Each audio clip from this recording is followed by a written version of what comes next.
হুজুর থাকতে পারবে না। এই সময়ও তালকিন দেওয়া হয়, কি বলে তালকিন দেয়, মান রব্বুক, কুল রব্বি আল্লাহ, এগুলো বেদাত। জি, তো আলহামদুলিল্লাহ আমরা ইনশাআল্লাহ থিওরিক্যালি আলোচনা আমরা করলাম মোটামুটি।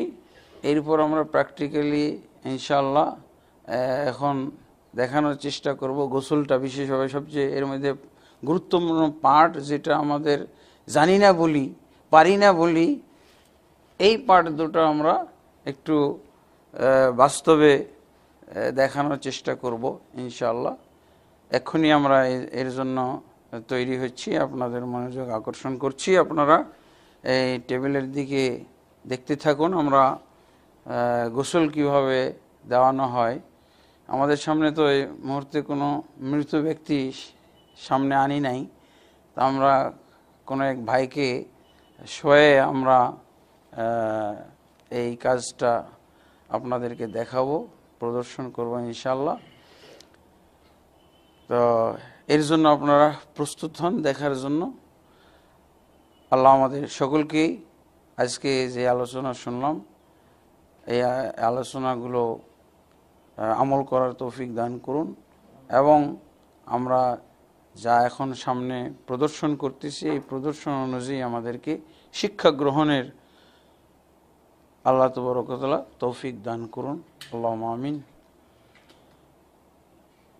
আসসালামু আলাইকুম ওয়া রাহমাতুল্লাহি ওয়া বারাকাতুহু। আসসালামু আলাইকুম ওয়া রাহমাতুল্লাহি ওয়া বারাকাতুহু। সম্মানিত মুসলিম দর্শক ভাই ও বোনেরা, আমরা আপনাদের সামনে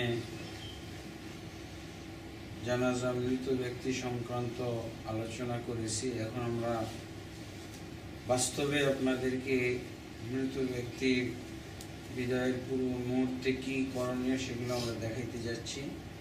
এই মুহূর্তে আমরা একজনকে আমাদের সামনে রেখেছি। মৃত ব্যক্তির স্থানে আমরা পর্যায়ক্রমে আপনাদেরকে এখন কোরআন সুন্নাহর দৃষ্টিতে কিভাবে তাকে গোসল দেওয়াইতে হয় সেই বিষয়টা উপস্থাপন করছি। আর এটা বাস্তবে প্র্যাকটিক্যালি বাস্তবায়ন করে দেখাবেন আমার সাথে দুইজন সহযোগী আছেন, হাফেজ আব্দুল মতিন, তাদেরকে সম্মানিত ভাই আব্দুল নূর মাদানী, ওনারা দুইজন আমার সহযোগিতা আছেন আমার সাথে। আমি যেভাবে তাদেরকে একটার পর একটা কাজ করতে হবে সেগুলো বাতলে দেব, তারা এভাবে করবে। আমাদের সামনে কিছু এর জন্য প্রয়োজনীয় বিষয়, প্রয়োজনীয় আইটেম উপস্থিত রেখেছি। সামনে পানির বালতি, মগ, এখানে আমরা নর্মাল পানি এবং তার সাথে বরই পাতার গুঁড়া মিশ্রিত অথবা তার পরিবর্তে সাবানের ব্যবস্থা রেখেছি, কর্পূর। আলহামদুলিল্লাহ, আমরা যে সমস্ত জিনিস প্রয়োজন মৃত ব্যক্তিকে গোসল দেওয়ানোর জন্য, প্রথমে সাদা পানি, তার সাথে থাকবে বরই পাতা অথবা তার পরিবর্তে যদি বরই পাতা পাওয়া সম্ভব না হয় তাহলে তার পরিবর্তে সাবান ব্যবহার করা যেতে পারে। এবং লাস্টে কর্পূর, যেখানে কর্পূর মিশ্রিত পানি, এই কর্পূর মিশ্রিত পানি দিয়ে ধোয়ানো হবে। তারপরে ধোয়ানোর পর সুগন্ধি মাখানো হবে। এরপরে ইনশাআল্লাহ আমরা বাকি জিনিস আপনাদের সামনে দেখাবো। তো পর্যায়ক্রমে দেখাচ্ছে কিভাবে আমরা মৃত ব্যক্তির কাপড় খুলতে পারি।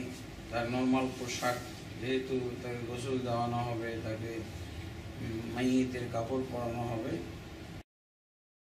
তবে একটা কাপড় মানে নাভির থেকে শুরু করে টাকনা পর্যন্ত, না হাঁটু পর্যন্ত এমন একটা কাপড় রেখে নিতে হবে। তারপর এই জামা খুলে ফেলতে হবে, যদি একটা জামা থাকে তাহলে সেটা খুলে ফেলতে হবে, যদি লুঙ্গি পায়জামা থাকে তো এই কাপড়ের নিচ দিয়ে হাত ঢুকিয়ে ওটা টেনে বের করে ফেলতে হবে। এরপরে সে প্রস্তুত হয়ে গেল গোসলের জন্য। তো তারপরে প্রথম কাজ হলো এরপরে পরে তার পেটের ভিতরে কোনো বাতাস থাকতে পারে, তারপরে কোনো ময়লা মলমূত্র হয়তো বের হওয়ার উপক্রম থাকতে পারে, এই জন্য পেট এটা উঠিয়ে বসাতে হবে। তার আগের কাজ অবশ্য আর একটু ছিল, সেটা হলো তার চেক করা, হাত পা গুলো চেক করা যে সেগুলো মুভ করতেছে কিনা, এবং যদি না করে একটু ফ্রি করতে হবে। যেমন প্রথমে তার হাতের এবং দেহের অঙ্গ প্রত্যঙ্গ গুলো মুভ করতেছে কিনা, স্বাভাবিক আছে কিনা ওটা চেক করে নেবে, ফ্রি করে নেবে এইভাবে।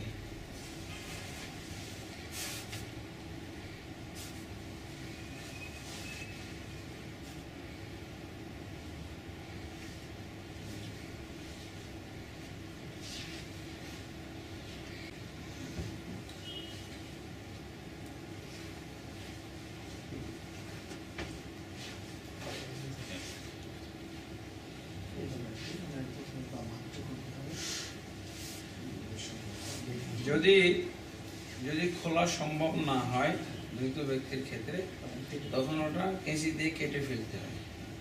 আর যদি খোলা সহজ থাকে তাহলে খুলে ফেলবে। ওই কাপড়টা দিয়ে উপকৃত হইতে পারবে জীবিত লোকেরা, হয়তো নিজেদের বাড়িতেও করতে পারে, দানও করে দিতে পারে। আর এটাকে কোনো ধরনের অমঙ্গলের কিছু মনে করা ঠিক হবে না, এটা একটা কুসংস্কার হবে। আলহামদুলিল্লাহ, যদি খোলা সম্ভব হয় তো খুলে নিলাম, আর যদি না খোলা সম্ভব হয় তাহলে সেই ক্ষেত্রে কেঁচি দিয়ে কেটে ফেলতে হবে। ডান দিকের আগে হাতা কাটবে, তারপরে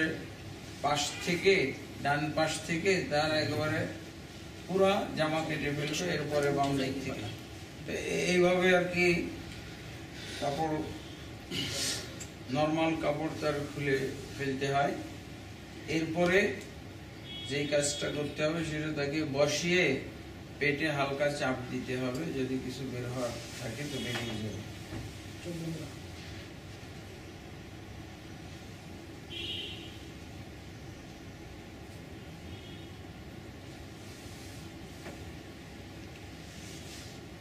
এরপরে পানি ঢালতে হবে এখান দিয়ে, দাঁড় করিয়ে উঠিয়ে এখান দিয়ে পানি ঢালতে হবে।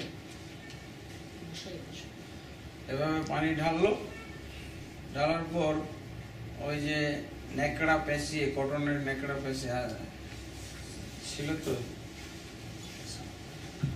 হ্যাঁ ওগুলোই,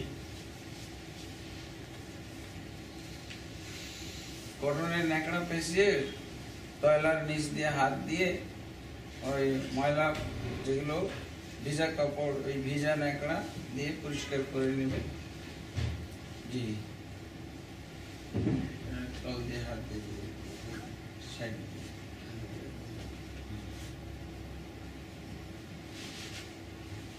এইভাবে জি, এভাবে পরিষ্কার করা হলো। এরপরে পানি ঢেলে দেওয়া হলো, পানি ঢেলে দিয়ে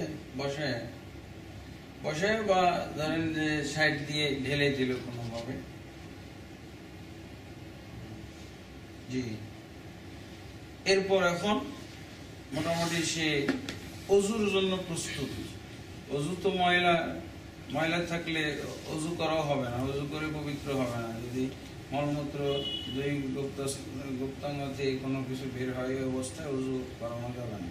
এখন পবিত্র হয়ে গেছে, এখন তাকে অজু করানো যায়। সে অজু ঠিক সালাতের জন্য, নামাজের জন্য যেভাবে ওযু করি ওইভাবে তাকে ওযু করাইতে হবে। ওযু করানোর নিয়মটা, তার উপরে হাত এভাবে রেখে এভাবে পানি ঢেলে কবজি পর্যন্ত তাকে ওযু করানো হবে।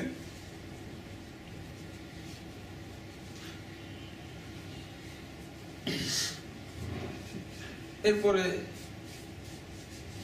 বাকি কাজগুলো, ওযুর কুলি করানো। যেহেতু মৃত ব্যক্তি, সে মুখে পানি নিতে পারবে না, পানি ফেলতে পারবে না, পানি বরং ঢুকাইলে হয়তো তার আরো অসুবিধা হইতে পারে। এই ক্ষেত্রে পানি ভিজিয়ে তার মুখটা, দাঁতটা, ঠোঁটটা একটু ধুয়ে ফেলা। এমনিভাবে নাক ভিজা কাপড় দিয়েই নাকটা পরিষ্কার। তার এবার ওযু মানে কুলি করা হয়ে গেল, নাকে পানি ব্যবহার হয়ে গেল, এবার মুখ ধোয়ানো হবে।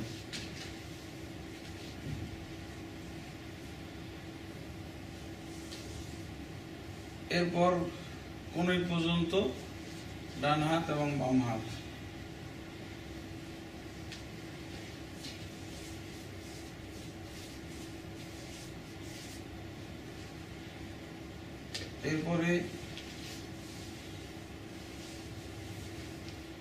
এরপরে মাসে করানো মাথা এবং কান।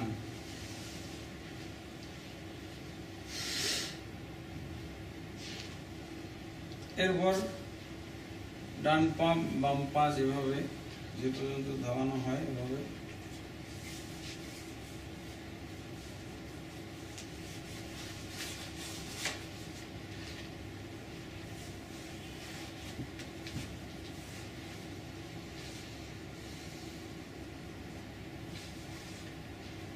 ওযু করানো শেষ।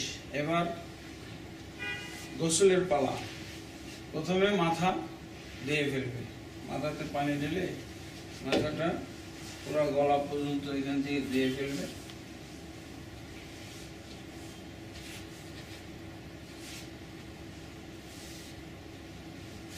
এরপর ডান দিকে পানি দিয়ে ধুইতে হবে। না, উপরটা ডান দিকে, এই দিক থেকে অর্ধেক পানি, উপর সাইড পুরা, কিন্তু পানি আগে ঢালবে ডান দিক থেকে। আর এই ডান দিক ধোয়ার পর পুরোটাই যতটুকু সম্ভব আর কি, তার উপর অংশ যেটা পানি আসতেছে, পানি দেওয়া সম্ভব, এটা পুরোটাই ধুইবে।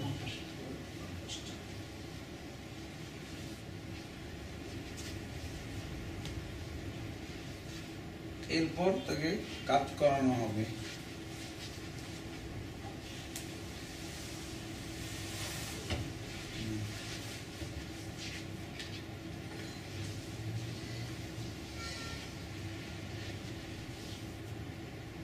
বাস, এরপরে এভাবেই আর কি পুরো শরীর সাবান দিয়ে আবার ধুইতে হবে, ডান বাম। এরপরে লাস্টে এই যে কর্ফুর মিশানো পানি, এটা দিয়ে ঠিক যেভাবে আগে দুইবার ধোয়া হয়েছে এইভাবে পুরো শরীর আবার ধোয়ানো হবে।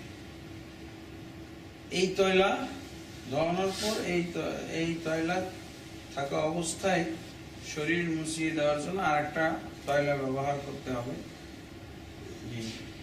যেমন শরীরটা মুছিয়ে দেওয়া হলো।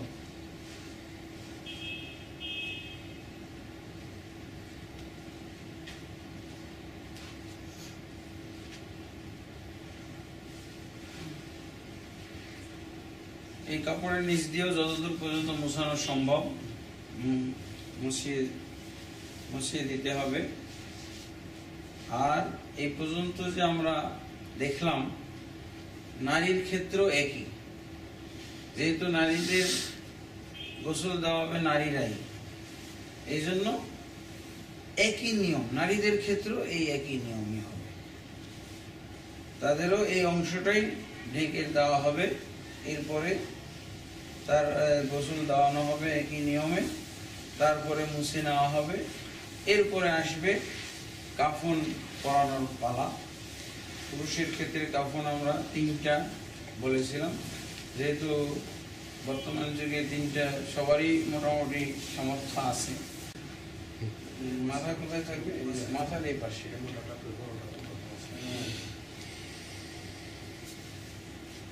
এটা পায়ের দিকে।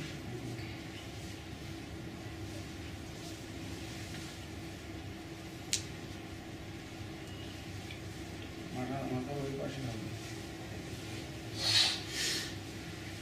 এখানে আমরা এই কাফনের কাপড় বিছানোর আগে বেল্ট বিছিয়ে নিয়েছি, যেই বেল্ট দিয়ে লাশ বাঁধা হবে জড়িয়ে। তো এটা 7টা পর্যন্ত দেওয়া যায়, 7, 5, 3।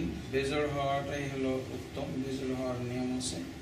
এটা মাথার দিক, মাথার সাইড বাঁধার জন্য, আর এটা মাঝামাঝিতে বাঁধার জন্য, আর এটা পায়ের মাথায় মায়ের শেষে বাঁধ দেওয়ার জন্য।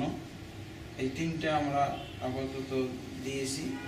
এর উপরে পর্যায়ক্রমে 3টা কাপড়, যাকে লেফাফা বলা হয় হাদিসের ভাষায়, সেই লেফাফাগুলো আমরা বিছিয়ে নিচ্ছি।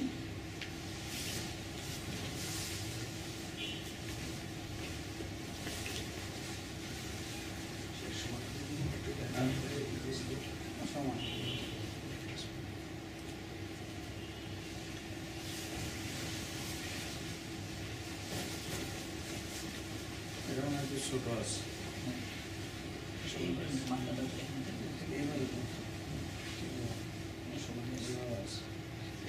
এটা যদিও বলা হয় কামিজ মানে কুর্তা, কিন্তু এটা বরাবর 3টে সমান সমান কাপড় দিয়ে করলেই যথেষ্ট।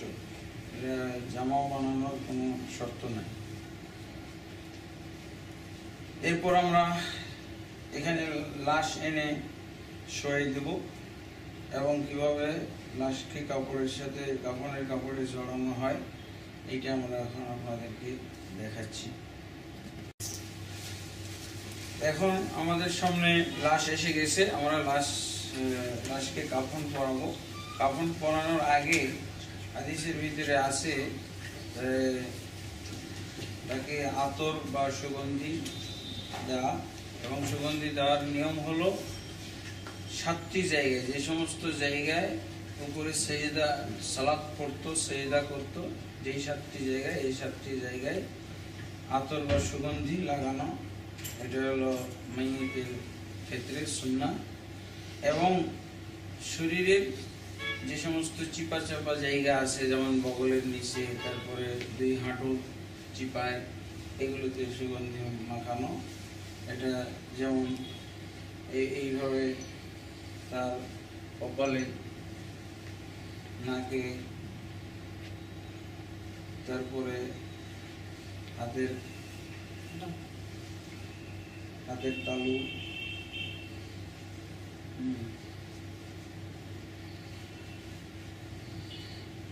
তারপরে 2 পায়ের আঙ্গুলের মাথায়,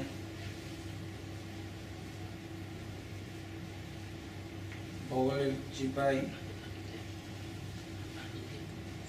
হাঁটুর চিপাই,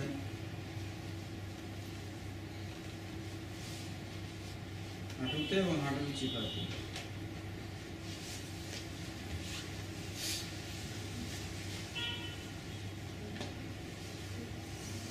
এভাবে আতর মাখানো হলো।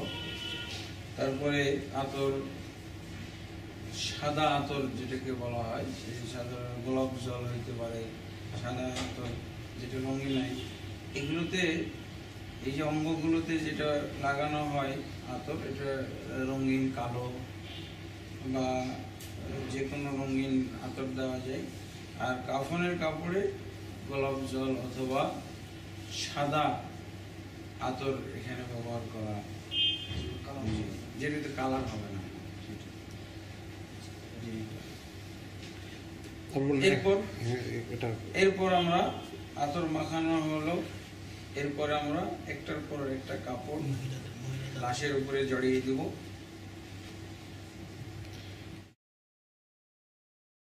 মহিলার ক্ষেত্রে সহিহ হাদিস অনুযায়ী এই 3 কাপড়ই যথেষ্ট। ঠিক যেভাবে আমরা এই পুরুষ লাশের কাপড় জড়াচ্ছি, এইভাবেই নিয়মটা, মানে তাকে কাপড় আবৃত করে ফেলা। আমরা আগেই বলেছিলাম যে 3 কাপড়, 5 কাপড়, 2 কাপড়, 1 কাপড়।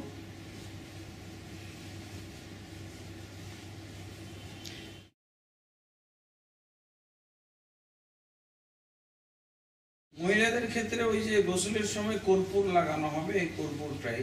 আর সুগন্ধি যেহেতু তাদের জন্য নিষিদ্ধ, মৃত্যুর পরও নিষিদ্ধ। কর্পূরটা ওটা শুধু সুগন্ধির জন্য না, ওটা লাশের একটা লংজিভিটি সংরক্ষণের ব্যাপার আছে। যে এখন আমরা 3টা কাপড় পর্যায়ক্রমে লিপটে দিয়েছি, পরিয়ে ফেলেছি লাশের। এখন আমরা একটার পর একটা বন্ধন দিয়ে দেবো। মাথা দেখতে হবে,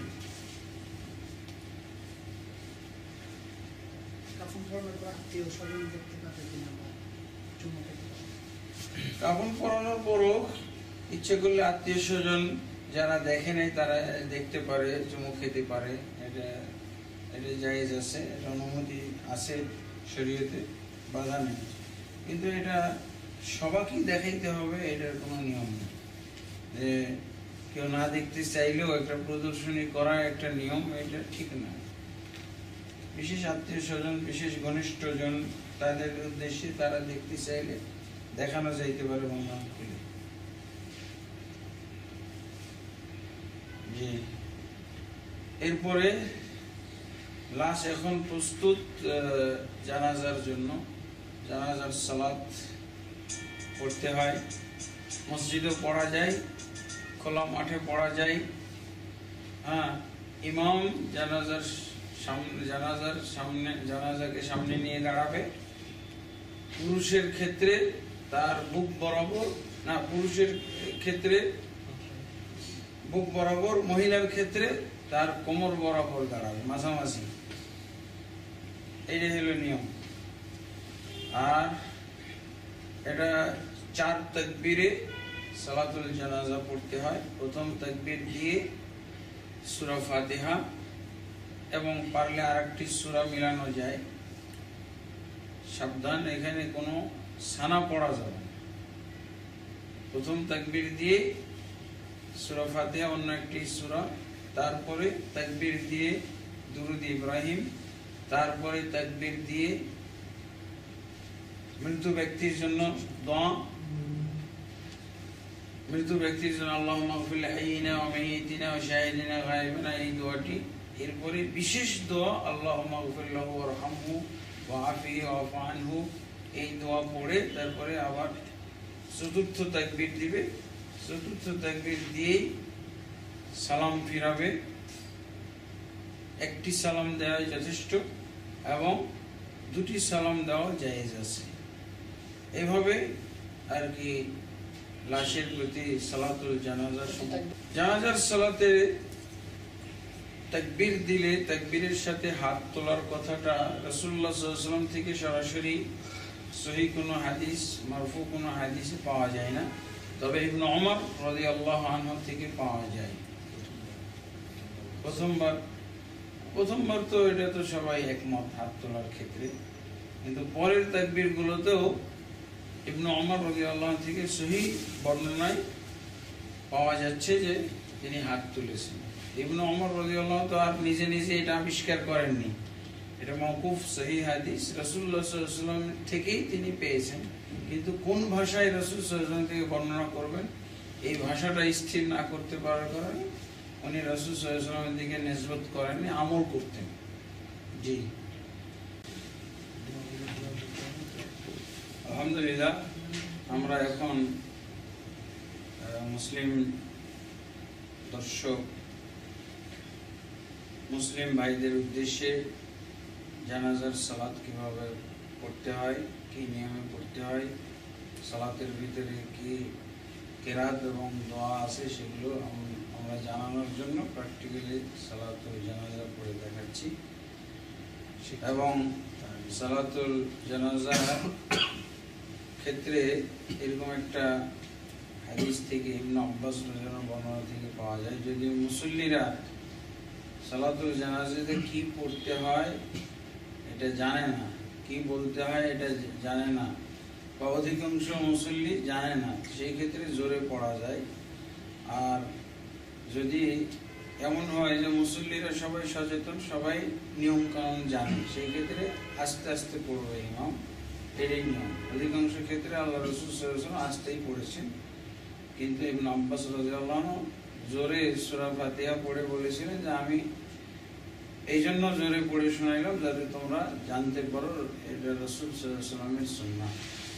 এবং আল্লাহ রাসূল সাল্লাল্লাহু আলাইহি ওয়াসাল্লাম মাইয়িতের জন্য সালাতুল জানাজাতে দোয়া পড়েছিলেন।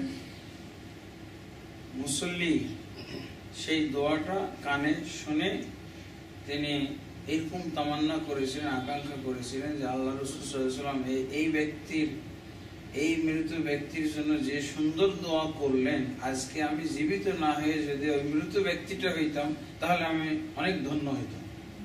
তাহলে কিভাবে উনি এই দোয়াটা শুনলেন, রাসূল সাল্লাল্লাহু আলাইহি ওয়াসাল্লাম যদি কিছুটা সশব্দে না পড়ে থাকেন।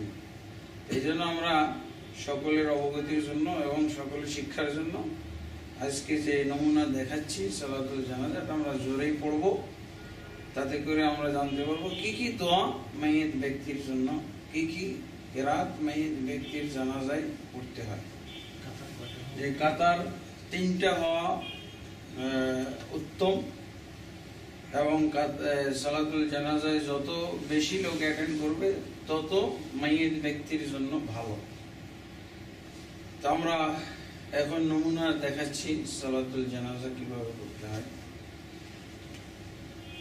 4 তাকবীর আমরা পড়ব, এবং 4 তাকবীরে কি পড়ব? সূরা ফাতিহা প্রথম তাকবীর, দ্বিতীয় তাকবীরে হচ্ছে দুরূদ ইব্রাহিম, বা আমরা যেটাকে আসসালাতু আলান নবী আরবিতে জানি। তারপরে হবে মাইয়িত ব্যক্তির জন্য দোয়া, এরপরে চতুর্থ তাকবীর দেওয়ার পরে পরই সালাম।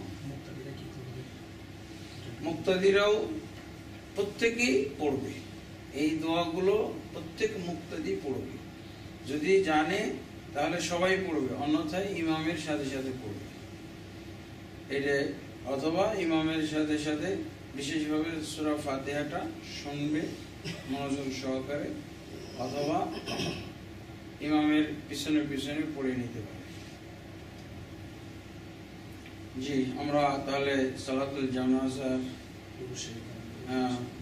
পুরুষের ক্ষেত্রে যেহেতু হাদিসে আছে তার মাথা ও সিনা বরাবর দাঁড়াইতে হবে, এবং মহিলার ক্ষেত্রে তার মাঝামাঝি দাঁড়াইতে হবে। সেই হিসেবে আমরা পুরুষের সালাতের ক্ষেত্রে, পুরুষের জানাজার ক্ষেত্রে তার মাথা এবং সিনা বরাবর দাঁড়িয়ে সালাত করছি। আল্লাহু আকবার। আলহামদুলিল্লাহি রাব্বিল আলামিন আর রহমানির রহিম মালিকি ইয়াউমিদ্দিন ইয়্যাকা না'বুদু ওয়া ইয়্যাকা নাস্তাঈন ইহদিনাস সিরাতাল মুস্তাকিম সিরাতাল লাযীনা আন'আমতা আলাইহিম গায়রিল মাগদুবি আলাইহিম ওয়ালাদ-দাল্লিন আমিন। قل هو الله أحد الله الصمد لم يلد ولم يولد ولم يكن له كفوا أحد الله أكبر اللهم صل على محمد وعلى آل محمد كما صليت على إبراهيم وعلى آل إبراهيم إنك حميد مجيد اللهم بارك على محمد وعلى آل محمد كما باركت على إبراهيم وعلى آل إبراهيم إنك حميد مجيد الله أكبر اللهم اغفر لحينا وميتنا وشاهدنا وغائبنا وصغيرنا وكبيرنا وذكرنا وأنثانا. اللهم من أحييته منا فأحيي على الإسلام، ومن توفيته منا فتوفه على الإيمان. اللهم لا تحرمنا أجره ولا تفتنا بعده. اللهم اغفر له وارحمه وعافه واعف عنه وأكرم نزله ووسع مدخله واغسله بالماء والثلج والبرد ونقه من الخطايا كما ينقى الثوب الأبيض من الدنس، وابدله دارا خيرا من داره وأهلا خيرا من أهله وزوجا خيرا من زوجه، وأدخله الجنة وعذه من فتنة القبر وعذاب النار. الله أكبر. السلام عليكم ورحمة الله.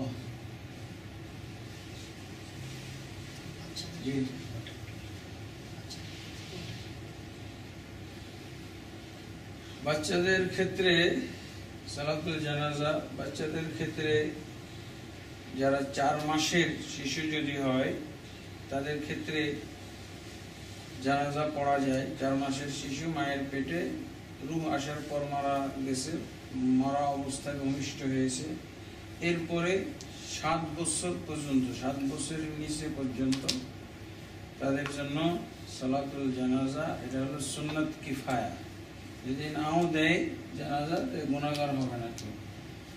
আর এই সুন্নত আদায় করার কারণে আমরা নেকি প্রাপ্ত হব।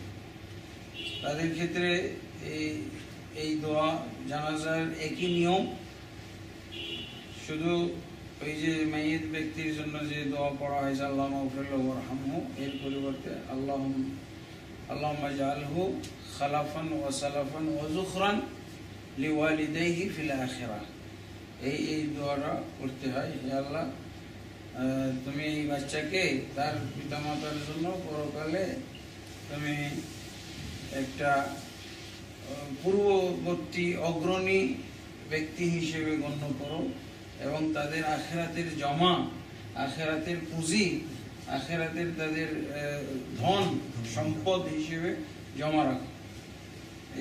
এই দোয়াটা, কারণ আমাদের তো গুনাহ নাই যে গুনাহ মাফ চাই, সেক্ষেত্রে পিতামাতার জন্য তার উপলক্ষে দোয়া করা হবে। যে এভাবে আমরা জানাজা সালাত সম্পন্ন করলাম, এভাবেই আমাদেরকে সুন্নাহ মোতাবেক, রাসূল সাল্লাল্লাহু আলাইহি ওয়াসাল্লামের সহিহ হাদিস মোতাবেক জানাজা পড়তে হয় এবং শেষ কাজ সম্পন্ন করতে হয়। আল্লাহ আমাদের সকলকে আমাদের আজকে প্রদর্শিত নিয়ম অনুযায়ী সালাতুল জানাজা এবং তাকফিন এবং তাগসিল অর্থাৎ গোসল দেওয়ানো এবং কাফন পরানোর নিয়মগুলো পালন করার তৌফিক দান করুন। আল্লাহুম্মা আমিন। আসসালামু আলাইকুম ওয়া রাহমাতুল্লাহ। কবরে আমরা কিভাবে শোবো? সাধারণত মানুষ কিন্তু এইভাবে সরে দেয়, ওটা একটুখানি কাজ করে দেখানো যায় কিনা কবরে আমরা এইভাবে কাজ করে শোবো।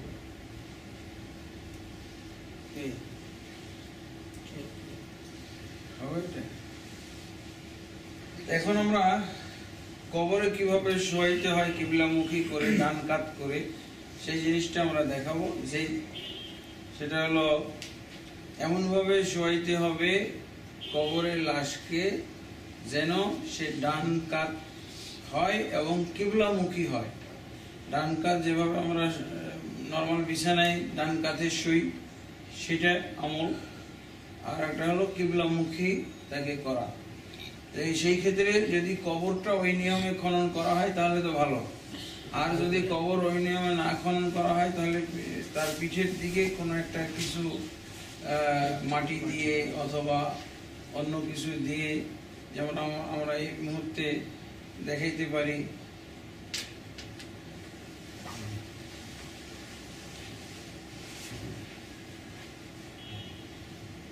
এইভাবে কবরে শোয়াইতে হয়।